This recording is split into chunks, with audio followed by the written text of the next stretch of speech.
진짜 정치, 정치부 이현수 차장 나왔습니다. 자, 의장이 욕설까지 하면서 최상병 특검법을 밀어붙이는 이 민주당이 진짜 이유가 뭡니까?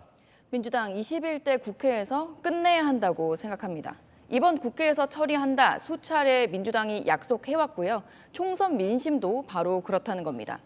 민주당은 총선 승리 1등 공신이 최상병 사건 관련한 이종섭 전 대사 출국 논란으로 보고 있거든요. 압승의 여세를 몰겠다는 겁니다.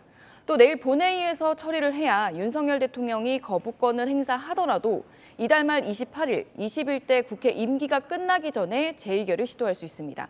대통령이 거부권을 쓸 걸 예상하고 사실상 대통령 독주 프레임도 끌고 갈 수 있다는 거죠.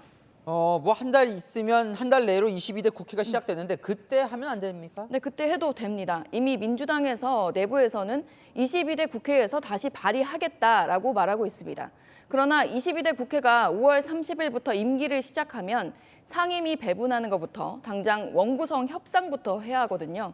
그런데 이 협상이 좀 치열해서 한 달 넘게 걸리는 경우가 많았습니다.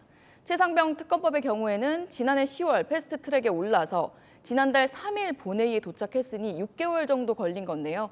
이 과정을 다시 거쳐야 할 수도 있으니 21대 국회에서 마무리하겠다는 겁니다. 자, 어쨌건 합의 없이 이제 처리를 하려고 한다면 야당이 입법 독주한다 이런 비판도 있을 텐데요. 그런데 민주당은 이제 그런 비판을 별로 겁내지 않는 분위기입니다. 총선 이후에는 독주 비판보다 성과를 내는 게 더 중요하다고 봅니다.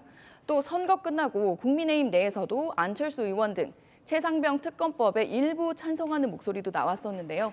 대통령이 거부권을 행사하더라도 재의결할 때 여당 이탈표를 노려볼 수 있다는 겁니다. 자, 근데 이태원 특별법은 또 합의를 도출해냈잖아요. 네. 그거와는 좀 다른 거예요? 민주당은 다르게 보고 있습니다.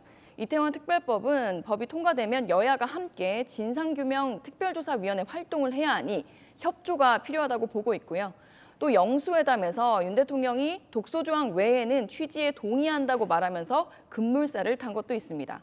그런데 최상병 특검법은 사실상 대통령을 정면으로 직격하는 내용이잖아요. 여당은 절대로 받을 수 없다는 걸 민주당도 너무 잘 알고 있기에 이번 국회에서 빨리 처리하자는 겁니다. 그런데 이 국회의장을 왜 이렇게 밀어붙이는 거예요? 우선 국회의장의 결단 없이는 이달 내에 이 최상병 특검법을 상정할 수도 없기 때문입니다. 보통은 국회의장이 안 해주면 이제 민주당 목 국회 부의장을 압박할 수도 있는데 하필 부의장이 국민의힘으로 옮긴 김영주 의원이죠. 오롯이 김진표 의장이 결단을 해줘야만 가능한 겁니다. 안 해주면 친정 복당 안 해줄 거다, 순방도 못 간다 이렇게 부글부글 압박하고 있는데요.